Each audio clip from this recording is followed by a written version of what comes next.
Super excited to have with us today Nicole Roberts, who is the Vice President of I mangled it, the Vice President of People and Culture at MVAH Partners, which is they're involved in affordable housing, real estate across several states. And we've had a few really interesting conversations. Welcome, Nicole. Hi, thanks for inviting me to join you. Yeah, absolutely. And, we were talking recently around employer culture. I know that you've had a lot of success in just bolstering and really amplifying the employer culture at MVAH. What are some of the lessons that you've learned at your own company and observing other companies around employer culture? So the biggest thing for me with regards to employer culture is just creating that safety, that safe space for people. So there needs to be psychological and otherwise safety for people, that if you make a mistake, that you know who to reach out for help, and that you're not looking to solve problems all on your own and in a vacuum, and that there's any kind of ramifications for reaching out for help. One of my biggest things is that HR is not the principal's office, and that I always want to make sure that if somebody, gets in a situation in over their head, that they look to me and my team as being that place to reach out for help. Like, hey, I made this big mistake and I don't know what to do. And it's not, I hope they don't find out. It's, I hope that, I'm able to get a hold of them and to reach out to them. And I really need their help and their support. And that is just my overall point of view, that we should be there for support and for guidance, that it's, not punitive. And you really have to have a culture that encourages that, cross-functional communication and support, and that if a mistake is made, that you are completely wrapped in support and that you all work together, because that is the reputation of your brand, like it or not, not just a certain area of your business. And so overall, if your business is being represented in a certain way, you want to make sure that you work together and collaboratively to turn it around. Yeah, every place that a company interacts with its customers is a sort of a microcosm played out of that company's employer culture. And it's going to leave, sort of a neutral taste or a positive taste or negative taste in the customers, with the customer, and you want it to be as positive as possible, right? And part of that is, just like you said, employees feeling empowered by each other, not as if they're going to get in trouble with leadership or something like that. Everybody makes mistakes, right? And it's very important to know that when you make a mistake at work, that your employer trusts you and has the confidence in you to learn from your mistake and get better, because nobody's perfect or as great as they can potentially be in their role when they start, or ever, even after they retire. There's always room for improvement. That's super interesting. And you know what? The other thing that you said there that was super interesting to me, and I think is a great segue, is around, I love that saying, the HR department is not the principal's office. And we all know what it felt like to get called to some of us anyway, what it meant to be called to the principal's office. I think I was called once. I'm mostly not a principal office kind of kid at high school. But anyway, it's a sinking feeling. And HR people go into HR because they're people, not because they want to, I don't know, punish people. So maybe we could just talk about the evolution of your role, Vice President of People and Culture. How did that come to be? And I know that you started there just at the outset of the whole pandemic thing, which is a year ago now. Yeah, so I've been here. It was actually a year last Tuesday. So now it's been a year and 7 days. And I mean, brought into the role in recognition that with the growth that has been planned and that we're thankfully on track for, that we needed to have a dedicated senior resource that was experienced in building and developing teams, in assessing current infrastructure and systems, and making recommendations to make sure that we had systems and processes in place to support the growth, and to really focus on people and on communication and on really clarifying expectations and making sure that targets were clear and there wasn't any kind of situation where somebody didn't really know what it meant to be successful in their role, that, you know, you would get to the end of the year and maybe having a conversation with your manager or your supervisor, and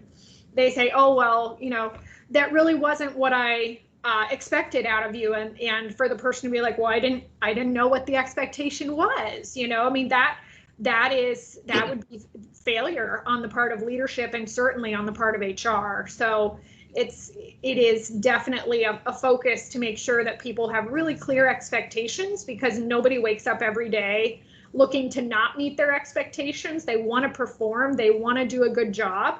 People are intrinsically motivated to want to do a good job. And at the point in time that breaks down and kind of like that spirit is broken on that person is when either they don't honestly believe that they can succeed, and that's either because they don't quite understand the expectations or how to get there to realize success. And so just making sure that those systems are in place, whether it's a system of people, whether it's a system that is technology, just making sure that people are set up for success.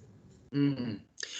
How challenging is it? How tough do you think it is in general, right, on average, to get somebody back once they've crossed that Rubicon from feeling intrinsically motivated to want to do their best, and then maybe getting a little bit cynical or jaded because of whatever's in place? It's not placing any blame on any, because sometimes it's just the technology that's getting in the, or the lack thereof, that's getting in the way. How tough is it to get somebody back from there? I mean, you have to start with what started it. I mean, because that disengagement doesn't happen overnight, right? That disengagement will happen from a failed expectation and another failed expectation and another failed expectation, and it becomes a pattern. It's similar to when you're building trust with somebody. I mean, you start with saying you're going to do something and doing it. That's the very first building block of trust, and you just keep doing it. So when you get to a point where somebody is basically actively disengaged because they don't believe in either their ability to succeed, they don't see their part in the organization and how they can help the organization to reach their goals. I mean, you have to understand, if your job is to do this one little thing and you can't see how that impacts basically the greater good of the organization, then the organization needs to make sure that that's more clear and that you can see that direct line up. So for me, if I know that I need to fill 5 open positions or whatever, I know that if I don't fill those open positions, we have locations that don't have a community manager or maybe a service technician that aren't able to support our residents, that then aren't able to get us to our goal. If somebody else has another, piece in the plan for the organization, they need to understand how that impacts, so that renewed sense of hope and determination it is there, and that they can continue to want to come in and do their best every day. And the biggest thing that I can say is, when you feel like you're in a situation where you're kind of losing that hope and that you're not real sure, I mean, have a conversation with your manager, have a conversation with HR, and just say, hey, I've kind of like lost my North Star, and I need to be more clear on how I can impact the organization. And maybe it's even how I can impact this small piece that is part of a much larger one, but people need to understand their purpose, and they need to know that they're making a difference, because if you don't make a difference, who cares if you're there? Right. That's a great point. You mentioned having a conversation. I think this gets to this gets to some of the nuts and bolts of employee engagement. We talk about employee engagement as this big sort of holistic thing, and it is, right? And it really does plug directly sort of main lines into employer culture. But what are the sort of the nuts and bolts of employee engagement? Is it one real heartfelt conversation or profound or very important conversation, or is it many, or is it both? And how does technology help with that? So I think it's a combination, right? I mean, it helps. For me, I am a diehard advocate of weekly one-on-ones with the manager and anybody on their team. And the reason why I am a diehard advocate of that is, one, it allows you to really work in small amounts of time on that relationship building over time. And when times get tough, you need to double down on your one-on-ones, not abandon them, because having that relationship is what's going to get you through whatever you're going through as an organization. Being able to also track that is very important. So, I mean, if you're using, like I use OneNote actually, to track mine over time, and I just, copy and paste one page to the next, and then I can look at what we covered previously and if I have to have any follow-up from that. I actually demoed a software yesterday. It was 15.5, and they have a really cool aspect of their one-on-ones where there is a kind of a pulse check, first of all, and you can actually see that trend over time. So if you had somebody who was always saying they're a 4 or a 5, and now they're saying they're a 1 or a 2, you can look at that from a very high level and say, hey, did anything happen at any point in time with that person that would cause that kind of drop in engagement or cause that drop in this person's passion towards their job? And it could be something outside the office as well, which we all need to erase the mindset of check your problems at the door. Nobody does that. So that expectation is very silly. People bring in every aspect of what's going on with them, and especially with people that are, living at work, if they're still in that working from home, living at work capacity, we need to be really aware of the changes and the subtle nuances that happen with our people over time, and having those one-on-ones is a great way to stay on top of that and to be able to see those subtle changes. That whole that pulse made me think of the stock market, or an EKG, or a what do they call it, the machine that measures earthquake activity. What's it called again? The Richter scale, but there's a machine. Scale. Yeah, there's a machine that does it. That's really cool, because you can look at that, and like you said, you can pinpoint those times and see whether it's something that you did, and if it's nothing apparent there, then maybe sort of infer that maybe it's something in the employee's life. But at the same time, it also kind of alerts you to the fact, hey, maybe I should just kind of lean in a little bit with this employee. And I imagine that helps also with just the being geographically dispersed. Like you're not in rural, not all rural, but you have a broad geographic footprint. So I imagine that communication is even more important. Definitely. Yeah. And you also, I know that you did a lot of real sort of heavy lifting. You put in the elbow grease at the beginning, the outset of joining MVAH, around implementing some solutions that have helped you with this too. Yeah, so when I first started, I mean, my very first thing was, what do we have now, and how much can we just maximize that functionality before we look at anything external? Because nobody wants 15 different sign-ons for things or a bunch of different systems. I mean, my kind of school of thought and point of view is the systems need to be in place to help people be better at their jobs and to do things in a more efficient and effective manner. And so if you have a bunch of systems that are kind of checking boxes of what HR wants, that's not helpful. I mean, nobody cares if HR loves your software. People care if on the employee self-service side, it's very user-friendly, and it is the very first place that people go, right? If the very first place they go is email, your software is failing you, because you need to be able to have some aspect of employee self-service, management self-service. You know, if you're getting 1 million emails a day or 1 million Teams messages a day, that means you haven't put systems and processes in place where people can first go and try to figure it out themselves before they go and sit and are, you know, waiting in an endless queue for you to get to their message.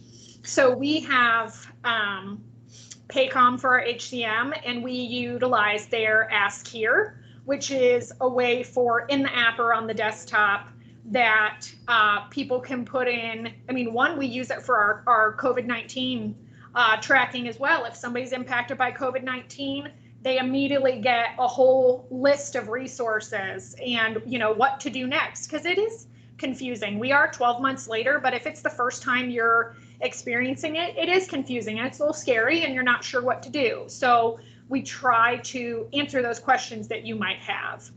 And then we also use the survey aspect. And so I have a onboarding survey that is within 3 days of start. So it asks for feedback from the talent acquisition aspect, from the communication up until the start, and then actually those first couple of days. And then what was your expectation of the role and of the company, and how does that compare to the reality? Then we have another survey at 30 days, because we want to know, okay, not just in the very beginning when everything's all new and different and fun, 30 days in, how's it going? And there is a automatic review that pushes out for the employee to complete and for their manager.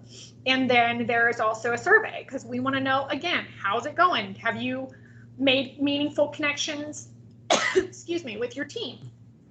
Do you have the tools that you need to do your job? And then after having that survey data and that 30-day new hire review, I schedule time to do a one-on-one video interview, and I dive deeper into that. So I have that data from the survey, from the review, and then I can just say, you know, hey, I noticed that you had, you know, gave us this rating on, you know, maybe tools. Can you tell me more about that? What can I do? I mean, we had somebody that said they didn't have the tools to do their job because they didn't have their job description. Yeah, that's definitely something that would be helpful. Yeah, right. So it's just, it's along the lines of what we were saying with, you know, making mistakes. For me, I'm glad to hear that a mistake was made, or that we might have fallen short of expectations, because it gives us the opportunity to improve it. The worst thing that I could imagine is that somebody comes in, things are not what they expect, and they leave without giving us any feedback.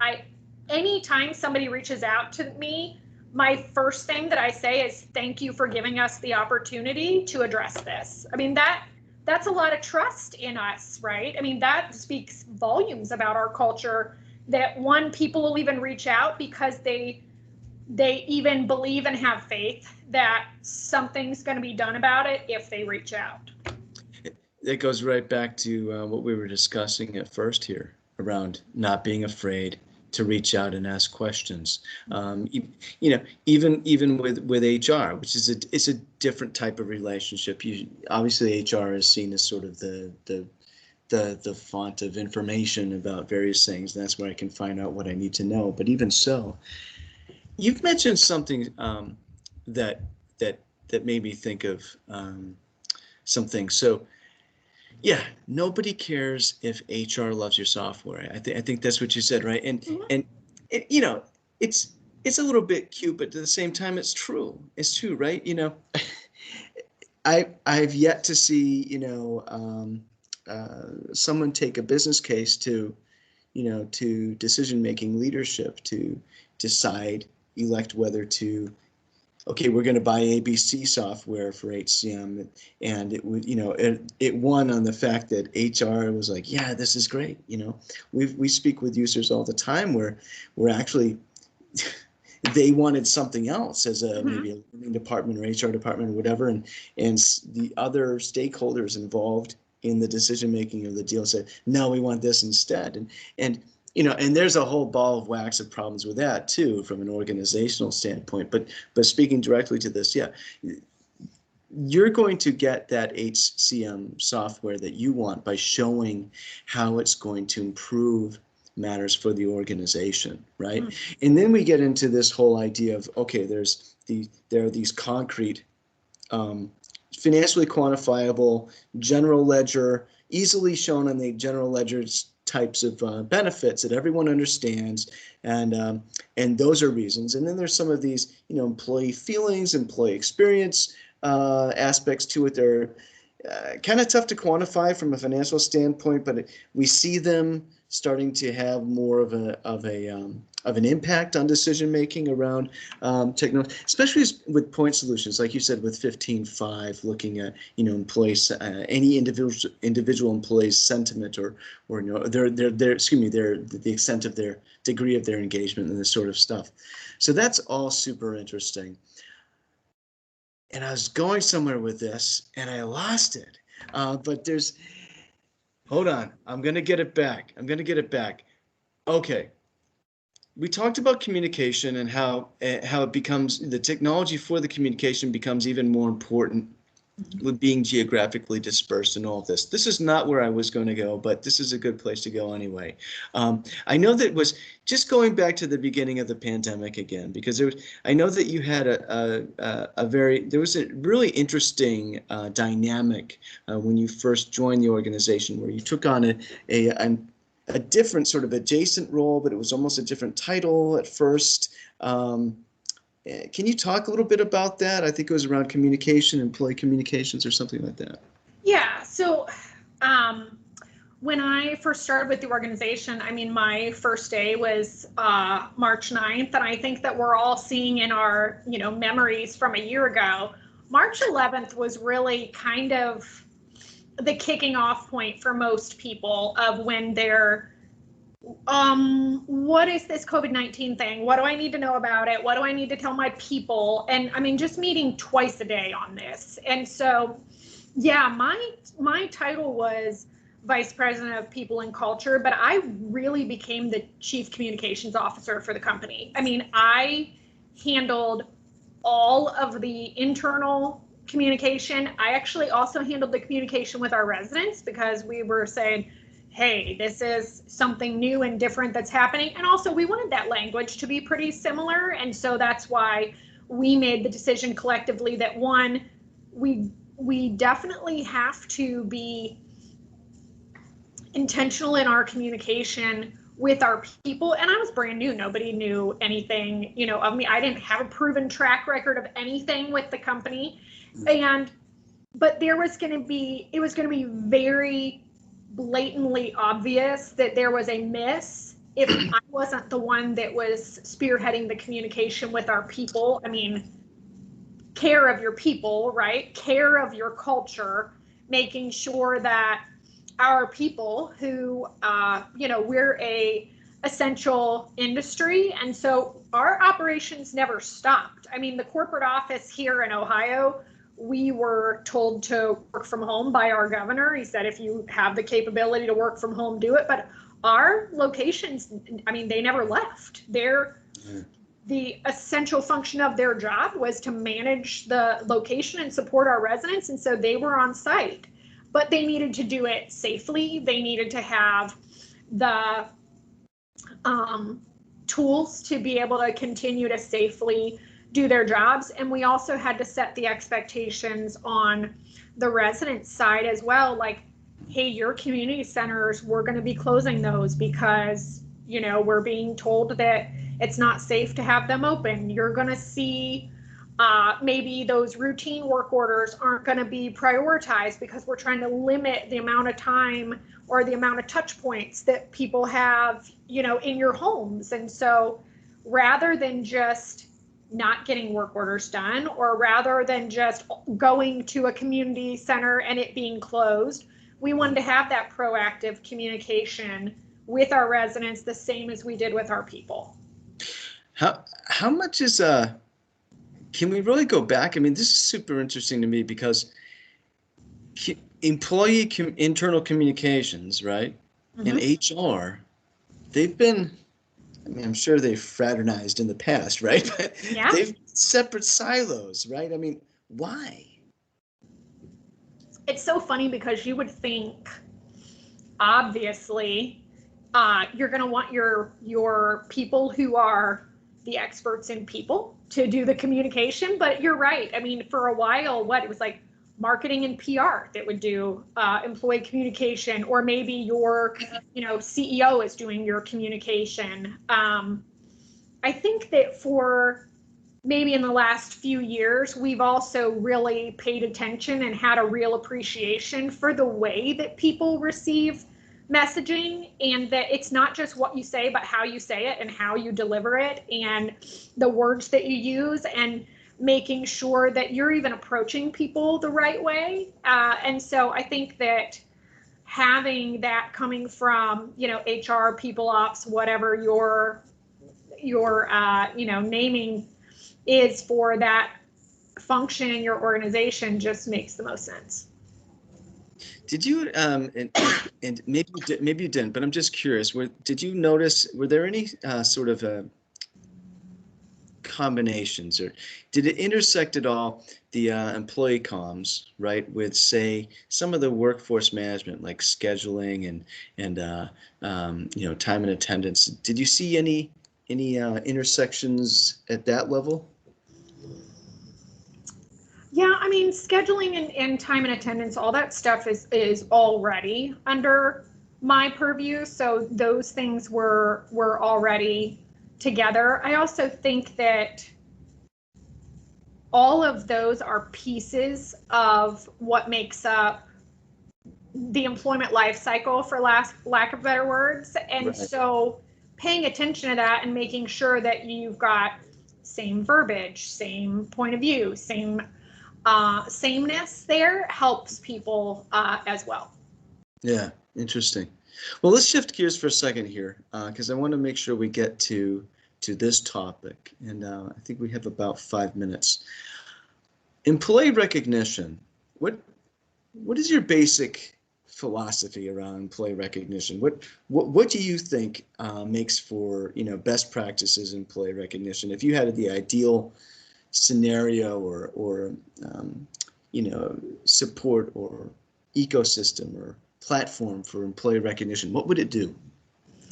So I'm actually attending the HR Tech Conference this week, and my hope is to find ideas and vendors and solutions for that, because obviously we have our systems and our infrastructure in place that now our sole focus for 2021 is welcoming, developing, rewarding, and recognizing our people, which is a wonderful position to be in, because not every organization has that luxury, so to speak, of being able to really focus on that. And so I'm very thankful for that.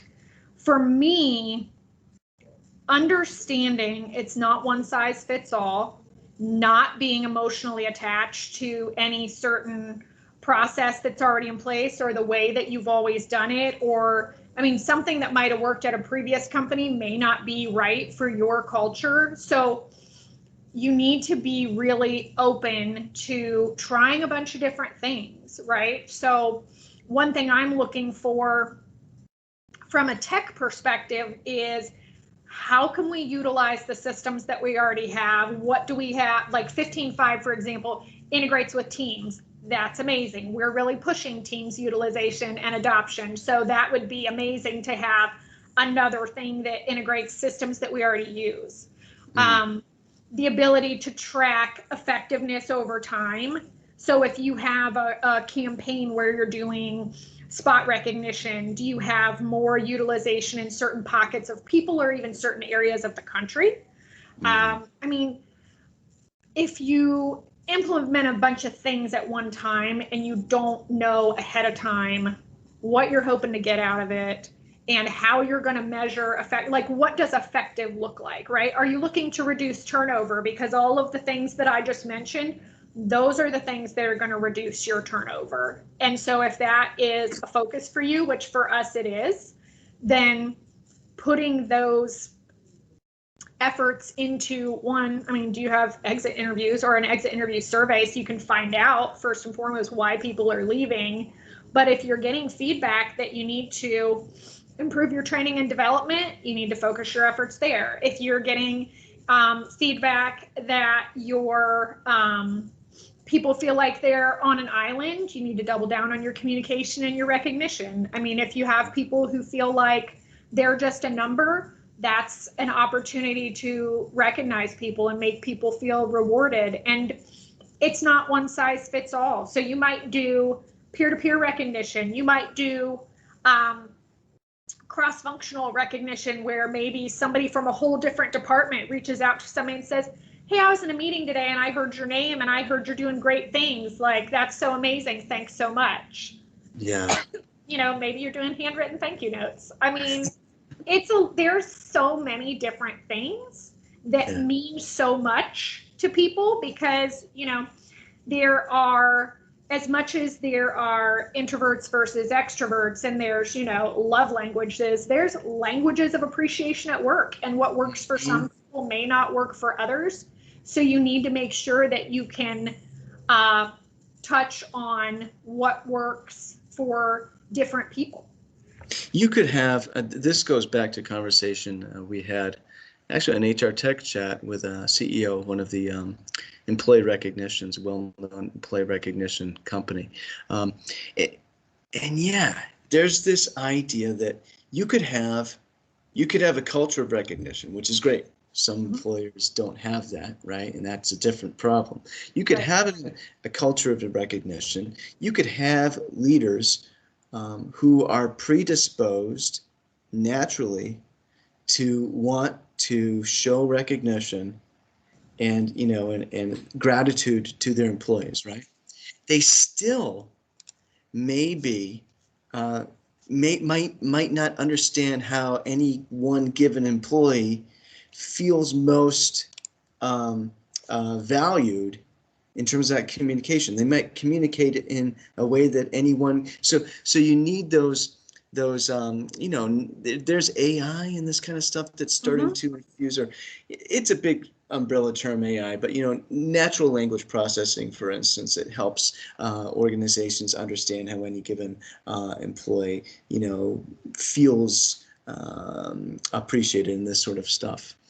One of the, go ahead. So we actually sent a survey so we had a town hall meeting on the 4th, and we said this is a big focus for us this year. So keep an eye out for some things that we're looking to plan or to implement. But then we actually sent a survey last week, and we said, we want to make sure that what we do is impactful to you. So here are some ideas. Rank these in order of least to most impactful that you feel would be of interest to you. And because not everybody is motivated by a bonus, for example. Not everybody is motivated by a day off. Not everybody is motivated by, some people don't want you to give them a shout out and to record. Like, some people are like, do not call me out. I don't want that. I'm not comfortable with it. Like, it's the opposite effect, right? Yeah. And then at the very bottom of the survey, we said, okay, we don't have all the answers. What are we missing?